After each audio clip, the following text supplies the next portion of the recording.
கர்த்தருடைய பரிசுத்த நாமத்திற்கு மகிமை உண்டாவதாக. வெள்ளை போலம் என்கிற இந்த நிகழ்ச்சியின் வாயிலாக உங்களை சந்திப்பதில் எனக்கு மிகுந்த மகிழ்ச்சி. இன்றைக்கு ஒரு காரியத்தை நம்ம பேச போகிறோம். கர்த்தருடைய பிள்ளைங்க ரட்சிக்கப்பட்டு கர்த்தரை தங்கள் சொந்த ரட்சகராக ஏற்றுக்கொண்டிருக்கிற தேவ பிள்ளைங்க, அவரோட ஞானஸ்தான உடன்படிக்கை பண்ணியிருக்கிற தேவ பிள்ளைங்க குறி கேட்க போகலாமா? அஞ்சனம் பார்க்கலாமா? ஜோஷியரை நாடி போகலாமா? இந்த காரியங்களுக்கு இன்றைக்கு வேதம் என்ன ஆலோசனை சொல்லுதுன்றது நம்ம தெரிந்து கொள்ள போகிறோம். வேதம் சொல்லுகிற ஆலோசனை என்னன்றது நம்ம எல்லாருக்குமே ஃபஸ்ட்டில் பேசிக்காகவே தெரியும். என்ன? போகக்கூடாது, குறி கேட்கக்கூடாது, அஞ்சனம் பார்க்கக்கூடாது, ஜோஷியரை நாடக்கூடாது. ஏன்? ஒரு கர்த்தருடைய பிள்ளைக்கு அவங்களுடைய வாழ்க்கையை குறித்த 100% கண்ட்ரோல் கர்த்தருடைய கரத்தில் இருக்கிறது. நம்ம என்ன நினச்சிடக்கூடாது தெரியுங்களா? இந்த ராசி, அதுக்கப்புறமா பார்த்தீங்கன்னா இந்த இந்த உலகத்தின் காரியங்களுக்கு என் மேலே இன்ஃப்ளூயன்ஸ் இருக்குது, என் மேலே அதிகாரம் இருக்குதுன்னு நீங்கள் நினச்சாதான் நீங்கள் என்ன பண்ணணும்? அஞ்சனம் பார்க்குறவர்களையும் குறி சொல்லுகிறவர்களையும் நாடணும். ஆனால் தேவ பிள்ளையின் வாழ்க்கையை பொறுத்த வரைக்கும் அந்த மாதிரி ஒரு விஷயம் கிடையாது. ஒரு தேவ பிள்ளைக்கு என்ன நடக்கணும்னாலும் அது கர்த்தருடைய சமூகத்திலிருந்து தான் வரணும். கரெக்டுங்களா? ஸோ ஃபஸ்ட் நம்ம அதை புரிந்து கொள்ளணும்.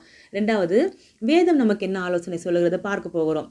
லேவியராகமம் 20ஆம் அதிகாரத்துடைய 6ஆம் வசனம் இவ்வாறாக சொல்லுகிறது: அஞ்சனம் பார்க்கிறவர்களையும் குறி சொல்லுகிறவர்களையும் பின்தொடர்ந்து சோரம் போக எந்த ஆத்துமா அவர்களை நாடுகிறானோ அந்த ஆத்துமாவுக்கு விரோதமாக எதிர்த்து நின்று அவனை தன் ஜனத்தில் இராதபடிக்கு அறுப்புண்டு போக பண்ணுவேன். பாருங்க, அறுப்புண்டு போக பண்ணுங்கள்னு சொல்லி ஆர்டர் கமெண்ட் கொடுக்கல, அறுப்புண்டு போக பண்ணுவேன் அப்படின்றாரு. எதிர்த்து நில்லுங்கன்னு சொல்லலை, எதிர்த்து நிற்பேன் அப்படின்னு சொல்கிறாரு. அதாவது எந்த ஆத்துமா இந்த மாதிரி அஞ்சனம் பார்க்கறதுக்கும் குறி கேட்கறதுக்கும் ஜோஷியம் பார்க்கறதுக்கும் போகுதோ அந்த ஆத்துமாவுக்கு நான் எதிர்த்து நின்று அந்த ஆத்துமாவை தன் சொந்தத்தோட, தன் ஜனத்தோட, தன் தேசத்தோட இராதபடிக்கு அறுப்புண்டு போக பண்ணுவேன். ஆண்டவர் அவ்வளோ ஸ்ட்ரிக்டாக அந்த காரியத்தை குறித்து பேசியிருக்கிறார். பாருங்க, நம்ம வாழ்க்கையில் எதற்காக இதெல்லாம் கேட்க போகிறோம்? எந்த பிரச்சனையும் இல்லாமல் ஒரு நல்ல லைஃப் வாழணுன்றதுக்காக தானேங்க. அப்போ பாருங்கள், இப்படி போகிறதாலே உங்கள் வாழ்க்கையில் பிரச்சனை வரும்னு கர்த்தர் சொல்லுகிறார். அப்படியே அதை நாடி நம்ம போகணும். ஸோ ரொம்ப ஜாக்கிரதையாக இருக்கணும். அதே லேவியராகமம் 20ஆம் அதிகாரத்தினுடைய 27ஆம் வசனம் வாசிக்கிறேன் பாருங்கள். அஞ்சனம் பார்க்கிறவர்களும் குறி சொல்லுகிறவர்களுமா இருக்கிற புருஷனாகிலும் ஸ்திரீயாகிலும் கொலை செய்யப்பட வேண்டும். அவர்கள் மேல் கல்லெறிவார்களாக, அவர்கள் இரத்தப்பழி அவர்கள் மேல் இருக்க கடவது என்று சொல் என்றார். இந்த மாதிரி காரியங்களை செய்கிறவங்கள நீங்கள் கொன்னுடுங்க, அவங்க இரத்தப்பழி அவங்க மேலே இருக்கட்டும் அப்படின்னு ஆண்டவர் சொல்கிறாரு. இன்றைக்கி அந்த கொலைக்கெல்லாம் நமக்கு பெர்மிஷன் கிடையாது. அந்த நாட்களில் அவங்களுடைய தேசத்தின் சட்டத்தின்படி அந்த ஆலோசனை அவங்களுக்கு கொடுக்கப்பட்டிருக்கு. மற்றபடி நம்ம என்ன புரிந்து கொள்ளணும் அப்படின்னா, இந்த தவறை ஒரு கர்த்தருடைய பிள்ளை செய்வானானால் அவனுக்கு எதிராக நிற்க போகிறது யார் தெரியுமா? கர்த்தர்.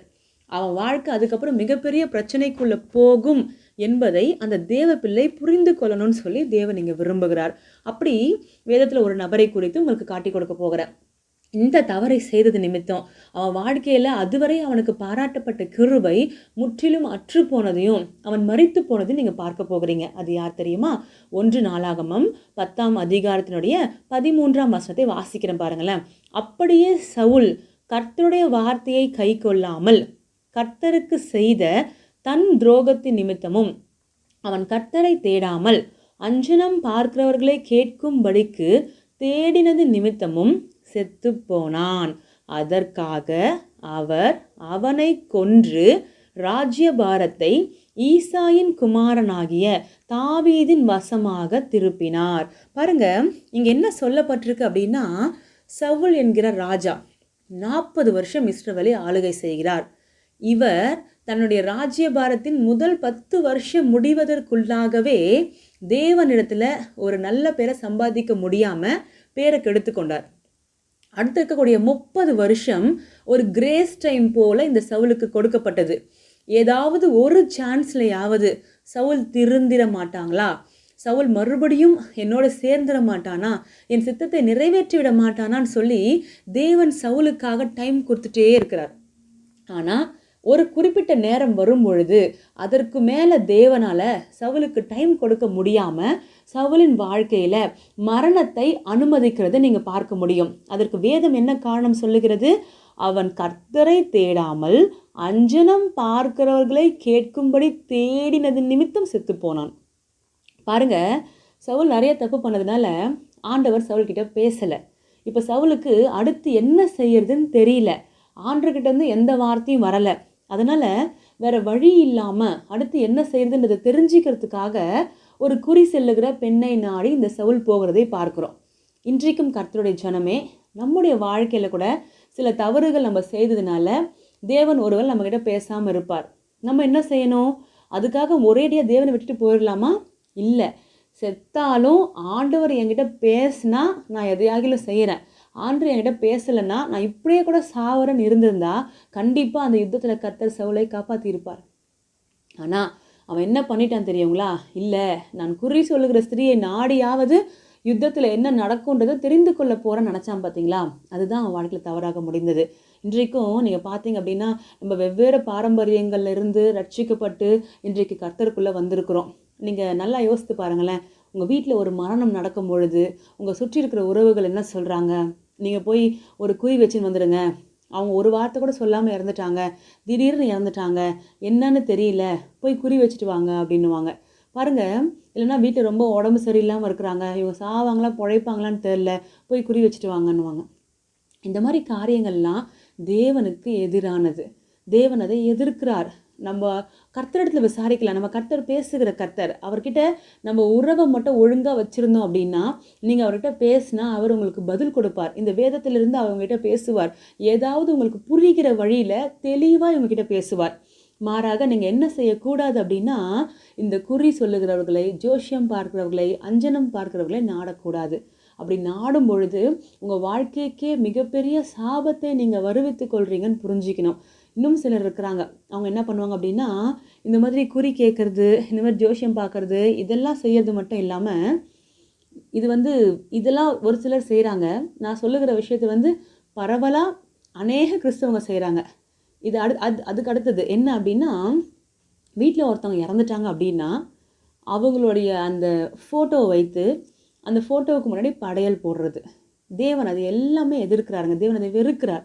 இப்போ நீங்கள் யோசித்து பாருங்களேன், எதற்காக படையல் போடுறீங்க? சிலர் என்ன பண்ணுவாங்கன்னா, நான் கேள்விப்பட்டிருக்கிறேன், சில கிராமங்களில் அந்த மாதிரி படையல் போட்டுட்டு அவங்க ஆவி நடந்து வருமா, அதை சாப்பிடுமா சாப்பிடாதான்னு பார்க்கறதுக்காக அந்த ஆவியினுடைய கால் தடம் தெரிவதற்காக என்ன பண்ணுவாங்களாம், ஈரமாக அந்த தரையெல்லாம் மாற்றி வைக்கிறது. சில சடங்காச்சாரங்கள் அதற்காக செய்வாங்க, நான் கேள்விப்பட்டிருக்கிறேன். ஆனால் இது கிறிஸ்துவங்க கூட சிலர் இதை ஃபாலோ பண்ணுறாங்கன்றதை நான் பார்த்து அதிர்ந்து போயிருக்கிறேன். பாருங்கள், இறந்தவங்களுக்காக செத்தவங்க மறுபடியும் மீண்டும் உயிரோடு வருவாங்க, இல்லை உயிரோடு இல்லைனாலும் அவங்க ஆவி வரும், அவங்க ஆவி மறுபடியும் நம்ம கொடுக்கறதெல்லாம் சாப்பிடும் அப்படின்னு நம்ம நினைக்கிறது எவ்வளோ தப்புங்க. கர்த்தருக்குள்ளே நித்திரை அடைந்தார் தானே போஸ்டர் அடித்தோம். அதுக்கப்புறம் ஏன் அவங்களுடைய அந்த படத்துக்கு முன்னாடி சாப்பாடு படையெல்லாம் நம்ம வைக்கிறோம்? நல்லா யோசித்து பாருங்களேன். அது எவ்வளோ கர்த்தருக்கு முன்னாடி தப்பான காரியமாக இருக்கும். அவங்க கர்த்தருக்குள்ளே நித்திரை அடைஞ்சிட்டாங்க நீங்கள் நம்புறீங்கன்னா, அப்போ அவங்களுக்கு நீங்கள் சாப்பாடு வைக்கிறது மூலமாக நீங்கள் என்ன தெரியப்படுத்துறீங்க? அவங்க இன்னும் கர்த்தர்கிட்ட போய் சேரலன்றது தெரியப்படுத்துறீங்க. கரெக்டுங்களா? அப்படி இல்லைனாலும் சிலர் என்ன பண்ணுவாங்க, இல்லை இவங்க கர்த்தருக்குள் நித்திரை அடையலை, இவங்க ரட்சிக்கப்படாமலே இருந்து இறந்துட்டாங்க, நான் இவங்களை புதைக்க கூட இல்லை, இவங்களை எரிக்க தான் எரிச்சோம். நீங்கள் என்ன வேணால் சொல்லுங்கள். நான் என்ன சொல்கிறேன் அப்படின்னா, நீங்கள் தேவ பிள்ளையாக இருப்பீங்கன்னா உங்கள் வீட்டில் இது போல் அந்த இறந்தவங்களுடைய அந்த ஃபோட்டோவுக்கு முன்னாடி நீங்கள் படையல் போடுகிற காரியத்தை செய்யக்கூடாது. அது தேவனுக்கு முன்பாக நன்மையாக இருக்காது. நம்ம அவங்கள ஹானர் பண்ணுறோம். நமக்கு அவங்க ரொம்ப பிடிச்சவங்க, நமக்கு அவங்க ரொம்ப விருப்பமானவங்க.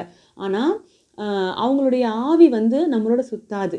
நம்ம என்ன பண்ணக்கூடாது அப்படின்னா, அவங்க இங்கே தான் இருக்கிறாங்க அப்படின்னு சொல்லி டெய்லி அவங்களுக்கு தண்ணி வைக்கிறது, டெய்லி நம்ம வீட்டில் ஏதாவது ஸ்பெஷலாக செஞ்சால் கொண்டு போயிட்டு அந்த ஃபோட்டோ முன்னாடி வச்சுட்டு வர்றது, அதுக்கப்புறம் அந்த படையல்களை போடுவது. அப்புறம் அவங்களுக்கு 30 நாள் வந்துடுச்சுன்னா, அவங்களுக்கு 3 மாதம் அவங்க இறந்து ஆயிடுச்சு அப்படின்னா, அவங்க இறந்து 1 இயர் ஆயிடுச்சு அப்படின்னா, வீட்டில் ஃபோட்டோ முன்னாடியே படையல் போட்டிருப்பாங்க.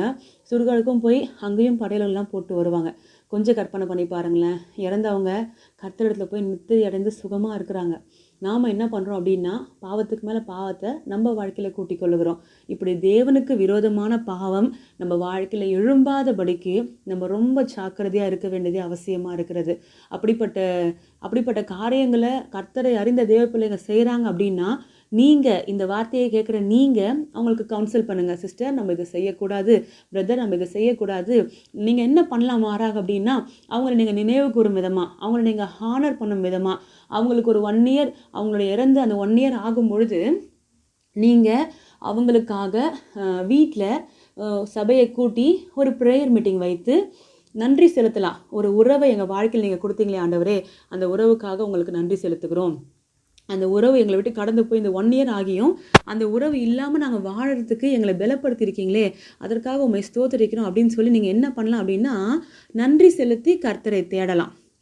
மற்றபடி யாராவது சாப்பாடு இல்லாதவங்களுக்கு உங்களால் இயன்ற அளவுக்கு சாப்பாடை நீங்கள் என்ன பண்ணலாம், கொண்டு போய் கொடுத்துட்டு வரலாம். அப்படி ஏதாவது செய்து நீங்கள் அவங்கள ஹானர் பண்ணலாம். கர்த்தர் அதெல்லாம் வேண்டான்னு சொல்லவே இல்லை. ஆனால் இது போல் அந்த இறந்த நபரை ஒரு விக்கிரகமாக மாற்றி அவங்களுக்கு ஒரு தெய்வத்தன்மையை நம்ம கொடுக்கும் பொழுது நம்ம தேவனை அசட்டை பண்ணுகிறோம். நான் மறுபடியும் சொல்கிறேன், கர்த்தரை அறிந்து கர்த்தரோட உடன்படிக்கை பண்ணின தேவ பிள்ளைகள் இந்த தவறை செய்வது அவங்க வாழ்க்கைக்கு மிகப்பெரிய பிரச்சனையை கொண்டு வரும். எதிராக நிற்பது தேவனாக இருப்பார். ஆகியால் நம்ம ரொம்ப ஜாக்கிரதையாக இந்த நாளில் காணப்படுவோம். நீங்கள் கொஞ்சம் இந்த காலை வேளையில் யோசித்து பாருங்கள், நம்ம வாழ்க்கையில் இப்படிப்பட்ட காரியங்கள் இதுக்கு முன்னாடி செஞ்சுருப்போன்னா இன்றைக்கி அப்பா கிட்ட மன்னிப்பு கேளுங்க. இனி செய்யாமல் இருப்பதற்கு ஒரு தீர்மானம் எடுங்க. இது நிமித்தம் கர்த்தர் உங்கள் வாழ்க்கையில் என்னென்ன காரியங்கள்லாம் கிளியர் பண்ணுமோ அதெல்லாம் கிளியர் பண்ணி நீங்கள் எடுக்கிற தீர்மானத்தை நிமித்தம் கண்டிப்பாக உங்களை ப்ளஸ் பண்ணுவார். நிறைய பிரச்சனைகள், நிறைய போராட்டங்கள் நீங்குகிறதையும் உங்கள் வாழ்க்கையை நீங்கள் தேவனுக்கு நேராக சரி பண்ண ஸ்டார்ட் ஆகும் பொழுது உங்கள் குடும்பத்தில் இருக்கிற பிரச்சனைகளையும் மாறுகிறத நீங்கள் பார்ப்பீங்க. ரொம்ப பிளஸடாக இருப்பீங்க. ஜெபிக்கலாம். பரலோக தகப்பனே, ராஜா உம்மை ஸ்தோத்திரிக்கிறோம்ப்பா, உமக்கு நன்றி செலுத்துகிறோம். ஆண்டவரே, இன்றைக்கு இந்த காரியத்தை நாங்கள் கற்றுக்கொண்டோம். இதோ இறந்தவங்களுக்காக அப்பா, இறந்தவங்களை எடுத்து அவங்ககிட்ட குறி கேட்குறதோ, இல்லை இறந்தவங்களுக்காக ஏதாவது படையல் போடுறதோ, இல்லைனா ராசிகள் எப்படி இருக்குன்னு சொல்லி ஜோஷியங்களை பார்க்க நாடுகிறதோ தவறு என்று சொல்லி நீங்கள் எங்களுக்கு கற்றுக் கொடுத்துருக்கிற இந்த வார்த்தைக்காக நன்றி. எங்கள் வாழ்க்கையில் இந்த வார்த்தையை கேட்குற ஒவ்வொரு பிள்ளைகளும் கூட ஆண்டவரே அப்படியே அவைகளுக்கு செவி கொடுத்து ஆண்டவரே உங்களுக்கு கீழ்ப்படிந்து உண்மையுள்ள ஒரு வாழ்க்கையை வாழ நீங்கள் உதவி செய்யுங்க.